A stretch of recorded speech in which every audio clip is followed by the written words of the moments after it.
నువ్వు 21 సీట్లు వాళ్ళు ముష్టి అయితే ముష్టి తీసుకున్నావు, నువ్వు ఎదిరించేది ఏంది? దాంట్లో కూడా అందరూ తెలుగుదేశం వాళ్ళే కదా.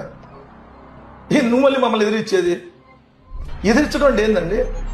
వాళ్ళు అయ్యా అయ్యా అయ్యా బాబా బాబా అనేది సినిమాలో ఉంటుంది చూడండి, పోకిడి సినిమా వచ్చి పట్టుకొని ఇట్లా బాబా బాబు 20 కాదు ఇంకొకటి అయింది 21. ఇది ఎదిరించడం అంటే ఇదేనా? ఎదిరించడం అంటే ఢిల్లీలో సోనియా గాంధీ లాంటి పవర్ఫుల్ లేడీ, ఢిల్లీలో అధికారంలో వాళ్ళే, రాష్ట్రంలో అధికారంలో వాళ్ళే, ఇక్కడ ప్రతిపక్షం మాకు అప్పుడు యాంటీ చంద్రబాబు నాయుడు గారు.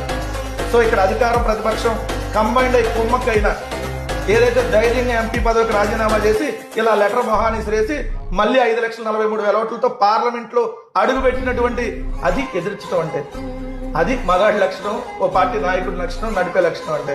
కేసులు పెడతారా? పెట్టుకోండి. 16 నెలలు జైల్లో ఉన్న నవ్వుతూ బయటకు వచ్చాడే, అది ఎదుర్కోవటం, అది ఎదుర్కొనేవాడి లక్షణం, పార్టీ నడిపేవాడి లక్షణం.